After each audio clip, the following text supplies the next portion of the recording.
You, finding life rather dull, dreaming again of exotic places, wishing you were somewhere else? We offer you escape.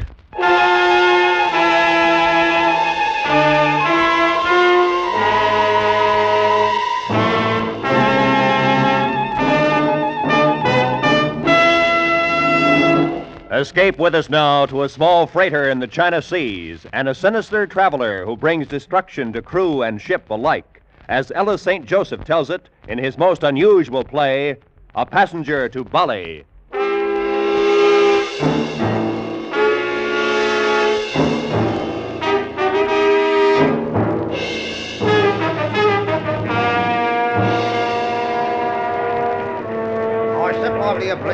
Let's clear this ruddy port. The papers in my pocket read Steamship Roundabout, 9,000 tons, British registry.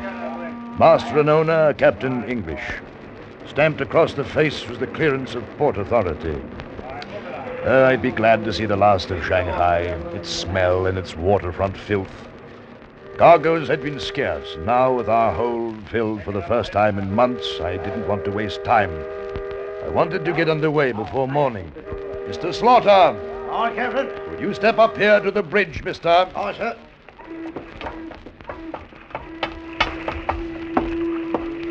Are we ready to sail, mister? All secure, sir. All hands on board? Aye, sir. Good. Let's clear port, Mr. Slaughter. Yes, sir. Mr. Wrangle, stand by the castle. Stand by. Let go the stern spring line. You there on the dock. Take that line forward. Forward, you lump of meat. Here, you can't board now. But, my good fellow, I am aboard. The ship is about to sail. Who is it, Mr. Slaughter?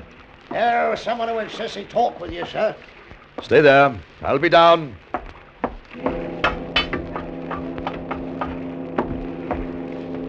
Well, what is it?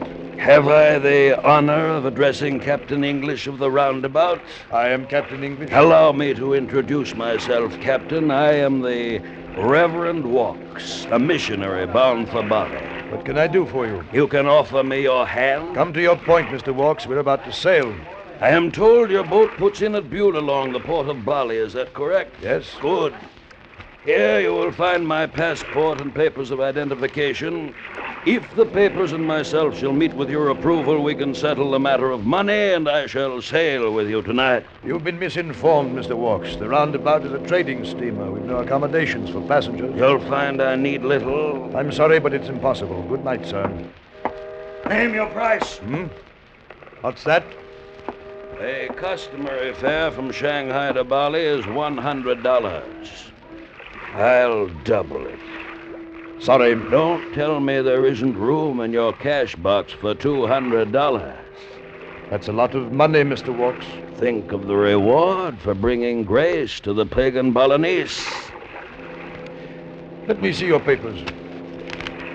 Well, your passport seems to be in order. The photograph, you. And the money, Captain English. The money is also interesting. Is it not?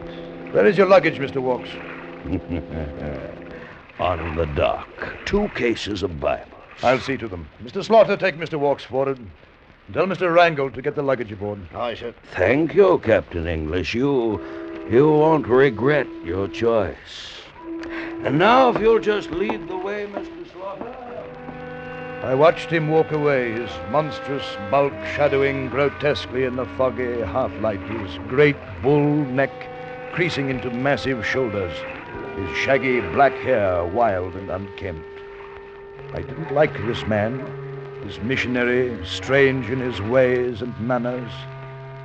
Yet I found myself thinking that, after all, he was a man of God. Perhaps later I would come to understand him. The fog was thicker now. I shook myself free of the depression I felt. Mr. Wrangle! Aye, Captain. Prepare to cast off. We sail immediately. It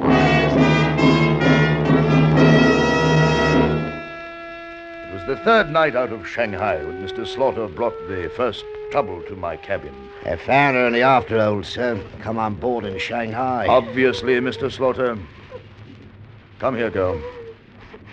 I won't hurt you. Come here. What is your name, girl? I don't think she understands English, sir. Probably Chinese from the looks of her. I understand. What are you doing aboard this steamer? Must come on ship. What do you mean, must come on ship? Why? Must come. Now, look here. Do you know what is done with stowaways? Always? Yes, people who sneak on board a ship without paying. I do not know. There's no place to put her ashore, sir, until we reach Bali. I know, and yet she can't have the run of the ship. We could lock her in the empty cabin, sir. You forget, Slaughter. There is no empty cabin now. Mr. Walks is in it. Misa walk. Misa walk. No, Mr. Walks, girl? Oh, Misa walk.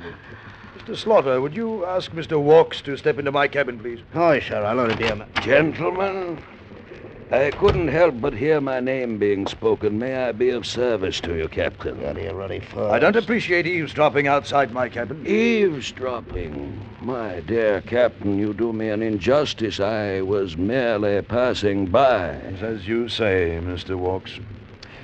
Mr. Walks, do you know this young girl? Have you ever seen her before? What a charming child. What a delight. I'm sorry, Captain. I'm afraid I cannot help you. I have never seen her in my life. Misa walk. You tell me long. After all, Captain English, you could hardly expect a man like myself to know a girl from what must obviously be a sordid livelihood. I have never seen this girl before. She came aboard this boat to be with you. Did she tell you so? No, but it's obviously so. Even though I am dedicated as a missionary to aid and comfort the distressed, I do not feel obligated to lie merely to smooth the path for another's crime. This girl is obviously far beyond any spiritual help or material comfort that I could give her. Good day, gentlemen. Girl, did you know this man in Shanghai? Yes, Did you know him well? very well. He was my... Yes, very well.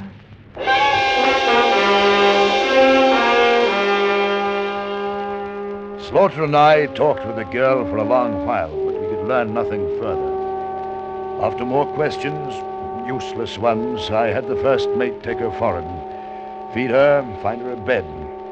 I would talk with Mr. Walks in the morning.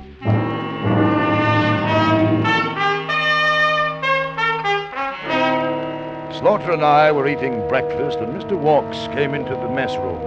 He sat down. His gigantic, obscene body overflowed from his chair across the table.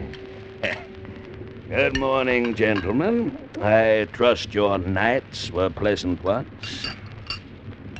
Mr. Walks, I want to talk with you about that girl. The girl? Oh, yes, a tragedy. I want you to tell me all you know about her. Then I'll decide what's to be done. What's to be done? Captain, you're overstepping your bounds. This is God's work. Now... What do you mean? Oh, dear. You haven't heard? Heard what, Mr. Walks? What is there to hear? About the girl, Mr. Slaughter, the poor girl. What of her? It seems she met with an accident last night. Accident? Yes, at least so I presume. There is some small evidence that she has left our ship now to ride in a mightier, more wonderful vessel. Perhaps even now she is riding across the heavens in a chariot of flaming gold. What are you talking about? The poor, demented girl sought succor in the depths of water about us. What? Her pitiful torn shawl lies amid the hawsers at the stern. She committed suicide sometime last night. Well, must I eat alone, or will you gentlemen stay for a second cup of coffee?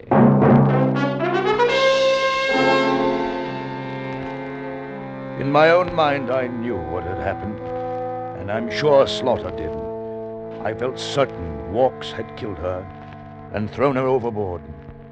But there was nothing I could do.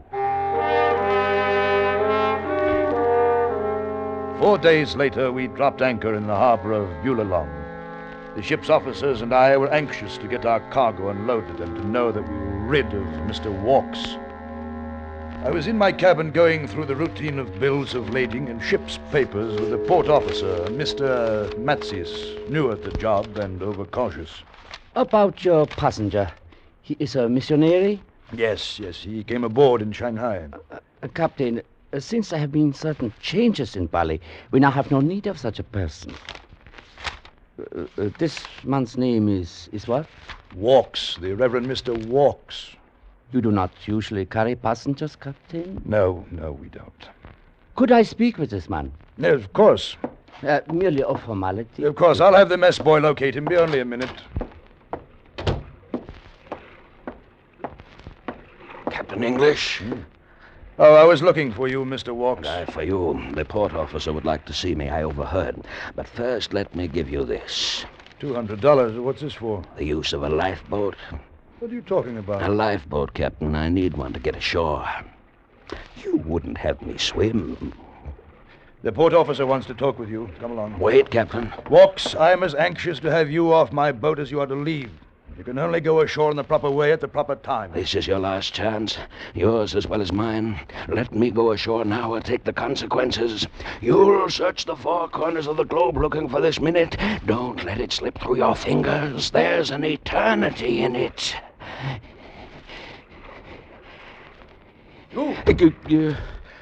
Captain English. This man is not a missionary. His name is not Vox. All Indonesia is close to him. What? You mean he can't land? Oh, no, this is ridiculous, Mr. Matsis. This man doesn't belong to me. I refuse to be burdened with him. You have no choice. He is on your ship. He belongs to you. This man booked passage from Shanghai to Bali, and I refuse to take him further. I am sorry, Captain English, but this is not my concern. During the time you are in port, a police guard will be placed on this man. He will not be allowed out of his cabin. When you sail, he will sail with you. Who is this man? Call him a murderer, an anarchist, a revolutionary. It does not matter. During the recent trouble here, he fought on both sides and profiteered from both sides. As I said, Indonesia is close to him. Your papers are in order and stamped, Captain. Good day. I warned you, Captain. You should have let me go. You should have let me go ashore in the lifeboat. For now, in the time ahead, you are going to see a great deal of your passenger to Bali. Yes, a great deal.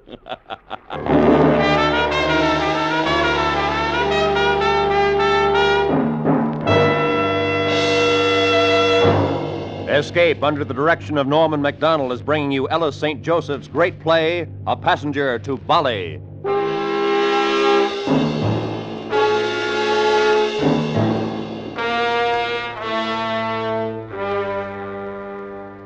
It was the 6th week, 42 days before we had taken on a passenger in Shanghai bound for Bali. 3 days after he boarded the ship, he had murdered a young girl, a stowaway. We all knew he had, but we couldn't prove it.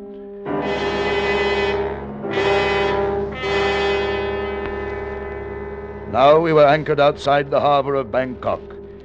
I was in the deck house, and Mr. Slaughter rapped on the door. Well, Captain, what's the news? Bad, I'm afraid. Walks hasn't been refused again. Again, just as he was in Makassar and Lembang in Batavia.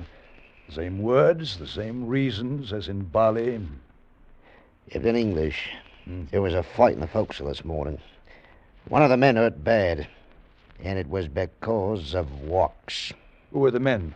Able Seaman Coles and Duncan, sir. Coles and Duncan? Oh, they're friends. Yes, sir, they were.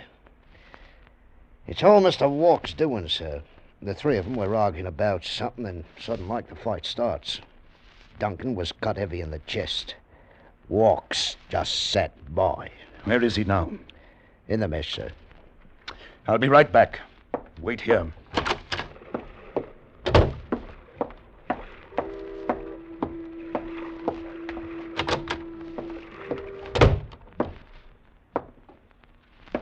Mr. Walks.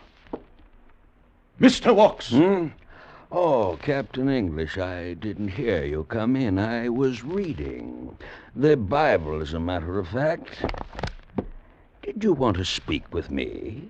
I am told you are directly responsible for an injury sustained by a member of my crew.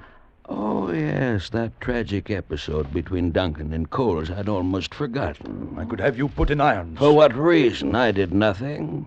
The men were discussing religion, and I was simply pointing out certain points to each. They went at each other with knives. Like children in the fever of the moment. Was there something else you wanted, Captain? Mr. Walks, Well? No.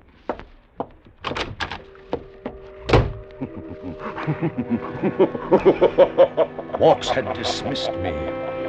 Dismissed me on my own ship. I had to get rid of this man. His personality was infecting us all. In the past month, he had come to order about the lesser members of the crew. He had his meals served whenever and wherever he wished. He drank liquor from my own locker. As I watched the harbor traffic of Bangkok, I knew there was only one thing to do. Mr. Slaughter, Aye, sir. we will weigh anchor. How do we shape our course, sir? Southeast by east, 3/4 south. Aye, sir, southeast, but... Well, that's Shanghai, Captain. Yes, Mr. Slaughter, that's Shanghai.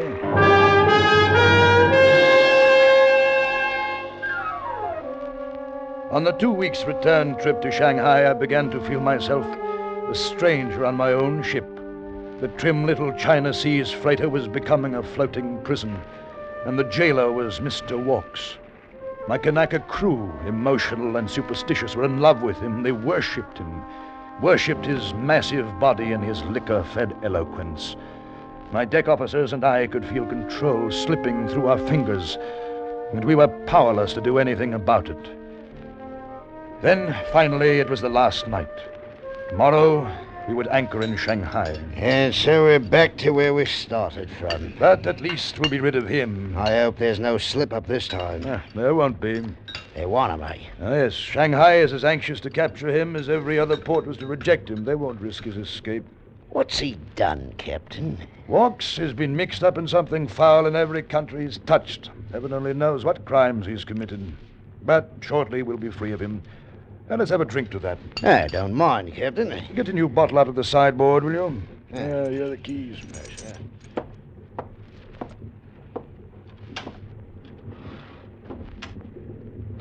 Good, just put it here. Oh, and 2 glasses. You should make it 3 glasses.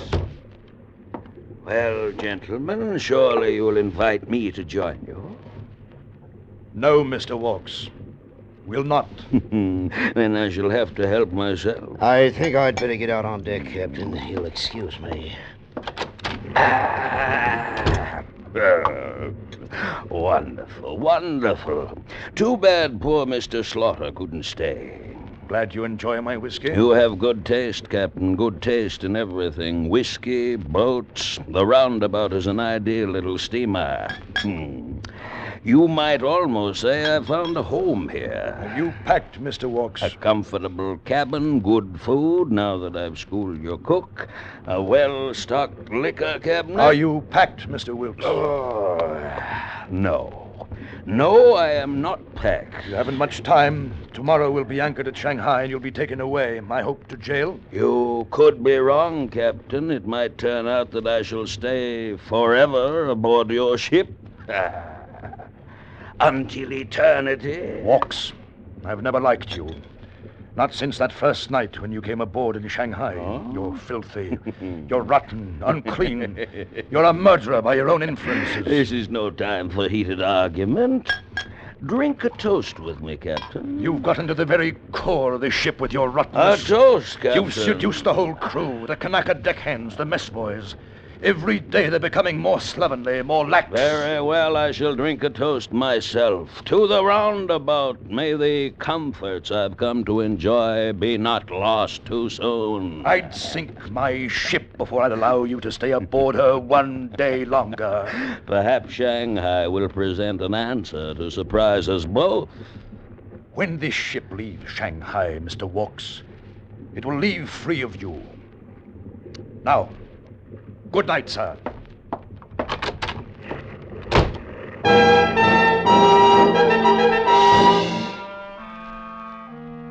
It was in the sweltering noon of the next day that Mr. Chisholm, the British consul at Shanghai, was seated in my cabin, a long drink in his thin hands. Captain, the Chinese port authorities have told me of your predicament. I am to handle it in my own way, according to their instructions. I don't understand. Well, it's extremely simple. In every spot, every port, every town in which this man sets foot, some sort of trouble's broken out. Oh, I know this, sir. Well, I cannot be sure this man is responsible, but, well, after all, the law of averages... Look, Mr. Chisholm, I want this man off my hands. How soon can you arrange this? I'm afraid I didn't make myself clear. Shanghai does not want him. Neither does the British consulate. But this man is a criminal. Oh, Mr. Walks would certainly be arrested the moment he set foot on land, but he'll not be given that opportunity. Now, look, Mr. Chisholm, you've got to take that man ashore. Oh, I'm afraid your now famous passenger is a man without a country. Am I expected to sail him around the world the rest of my days? I'm sorry, Captain English. I'm sorry. You will depart at your earliest convenience. Good day, sir.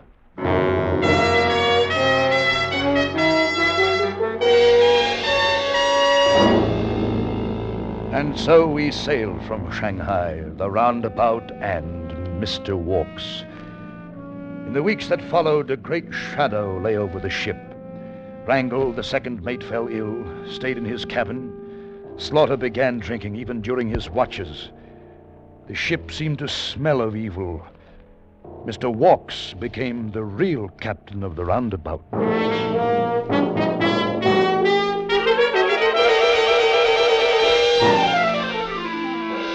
Then, sweeping in from the edges of the China Sea, came an even more destructive power, typhoon. The barometer had been falling for 3 days, and it was on the forenoon watch that the storm hit with its full impact. For 7 hours, the roundabout wallowed through the seething masses of water. Then an emergency call from the quartermaster brought me to the bridge. I went into the wheelhouse. The power unit and the rudder control has gone out. Where's the mate?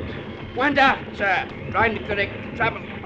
We're on manual operation now, sir. You'll need another man to help you. Get help. But, sir, you can't I can handle it till you get back. Hurry, man. If this thing gets out of control and starts spinning, the rudder will tear itself free in a matter of minutes. Now go on, man. Hurry. Aye, sir. With the steam-powered gears to help me, each wave that hit the shuddering ship made the great wheel come alive beneath my hands. I stood, feet braced against the wild pitching of the vessel, shoulders and arms straining to retain control. I tried to gauge the monstrous waves rushing toward us, tried to ease the groaning ship through millions of tons of lashing water. My muscles pulled and ached as each gray-green monster hit. I could hear nothing over the scream of the storm. I turned, looking for the quartermaster, and in that second it happened.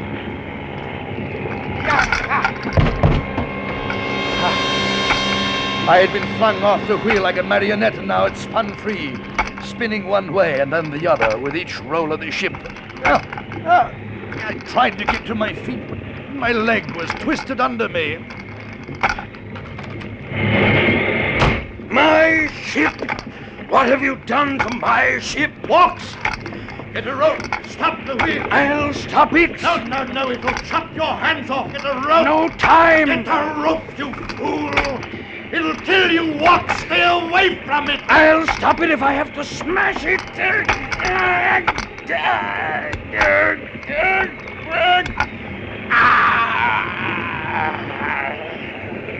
You've done it. You've got the wheel on your back. I've got more than the wheel. I've got the whole ocean on my back. Can you hold it a minute longer, Walks? I'll help you. Hold on until I get there.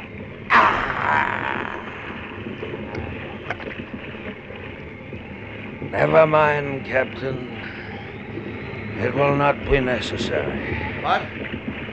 What did you say? The rudder has just snapped. I'm holding nothing.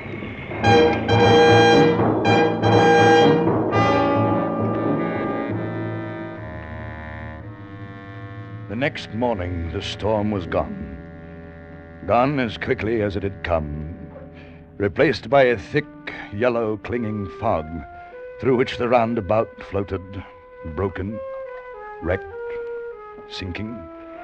Her wireless gone, half her crew dead. She might go in half an hour, or she might last a week. But I had the safety of my crew to think about. My ship. I had given the order to abandon her. Like rats, we leave the sinking ship. Leave room for me up forward. I have need to stretch my legs. You won't be with us this trip, Mr. Walks. My luggage is not aboard the lifeboat. You're staying aboard the roundabout. I've left you a sextant. There's plenty of food and liquor, even enough for you. I'm not going. No, you're not going. The ship is yours now. Do with her what you want. But that's murder. You're murdering me. I have no idea how soon the ship will sink, or even if she will. You may be picked up today, or tomorrow, or you may float here for years. Captain English, we could... Stay where you are. But look, this Captain, gun can speak even above your voice, Walks. This is for the last time. Goodbye, Mr. Walks. Wait, Captain. It's not man's province to judge. No creature under your wing should be left to die. Cast loose, Mr. Slaughter. All right. Without compassion. Without... All right, then. Row, you fools. Row. Even now you may not have seen the last of me.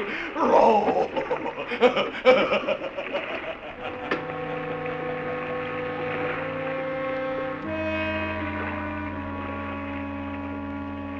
And so I left the roundabout. I left everything I owned. Everything except my freedom.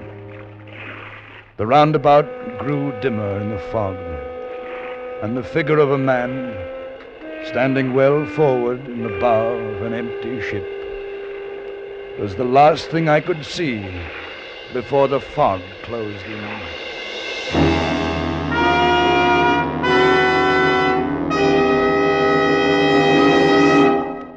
Under the direction of Norman MacDonald, Escape has brought you A Passenger to Bali by Ella St. Joseph, especially adapted for radio by Mr. MacDonald. John Daner was starred as Captain English, with Lou Merrill as the Reverend Mr. Walks. Featured in the cast were Lou Krugman, Michael Ann Barrett, Wilms Herbert, and Bruce Payne. The special music for Escape was composed and conducted by Ivan Ditmars. Next week, escape with us to the Old West and the unusual story of a man who was a merciless professional killer, but who fought on the side of law, as Ernest Haycox tells it in his exciting story, Wild Jack Wrecked.